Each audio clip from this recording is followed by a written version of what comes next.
This current season has no shortage of isekai anime with the typical OP protagonist trope. Are you tired of that? I know I am. It's getting a little repetitive, isn't it? Well, let me introduce you to Grimgar of Fantasy and Ash, the isekai that was way ahead of its time. At first glance, Grimgar seems like your typical isekai RPG, where kids are transported into a fantasy world and have to learn to fend for themselves. However, unlike the typical isekai, nothing is explained, not how or why they were transported, and not who the main evil is in the world. Instead, we have a bunch of kids swinging at air. What? This is already sounding pretty bad. Like I don't know who the antagonist is? And the kids suck at fighting too? What is there to enjoy in this anime? If you had any of these thoughts in your head, then rightfully so, because Grimgar isn't about all of that. Grimgar doesn't try to emphasize the fantasy world or hero figures of any sort. Instead, it takes a large focus on the characters themselves, their emotions, struggles, and interactions with each other. And I think that shrouding the world's lore in mystery really helps in selling the idea. In fact, throughout the season, we don't ever get to learn how they came to be transported into this new world, nor do we ever see an evil overlord. But that's the point. We don't need to. Right off the bat, we're introduced to our main characters through a fight scene in the forest, where we get to see just how inexperienced they all are at fighting. This makes sense.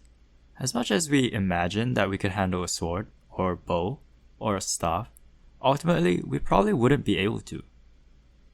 Additionally, the portrayal of weight aids in selling the difficulty of handling a weapon. We see Moguzo slowly swinging his heavy greatsword around, and Ranta sticking his long sword into the dirt. On the other hand, we have Haruhiro, making quick but shallow cuts with his dagger. In this anime, combat is made out to be real, but combat is not the only thing that is made out to be realistic. Life, death, and the emotions that come with it really shine, especially through our main characters. Very quickly, our characters learn what life means, not only to them, but to those whose lives they are taking. The goblins they slay to make a living are alive too, and their screams of pain and attempts to escape show that. But for our protagonists to continue living on, they must take the lives of other beings. But what happens when one of their own dies?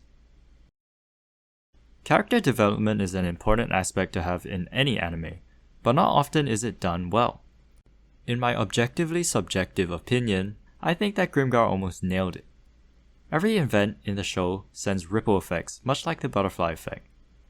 We see characters' emotions and personalities change, as well as how they interact with each other. Every new day in Grimgar is another step forward, and we see how strangers become friends who cover each other's backs. I can't go into any more detail without leaving spoilers, so you just have to take my word for it. I also wanted to mention the amazing art style that was used with the vibrant color palettes and watercolor backgrounds. It sort of gives off the effect of how a harsh reality can be hidden behind such a beautiful world. The soundtrack in the anime was also amazing, from tunes that bring the hype to a fight scene to melodies that bring you to tears. The music was definitely something worth listening to again. Although the anime focuses on the characters and their development, it has no shortage of action and has a pretty decent story. So if you're looking to pick up a new anime to watch, you should definitely pick up Grimgar of Fantasy and Ash. And I hope you'll find yourself loving its characters just as much as I did. Until next time, bye bye. Bruh, I actually started reading the light novel after watching this anime, but volume 2 is always out of stock because they paused the printing of it. Just look at these outrageous prices.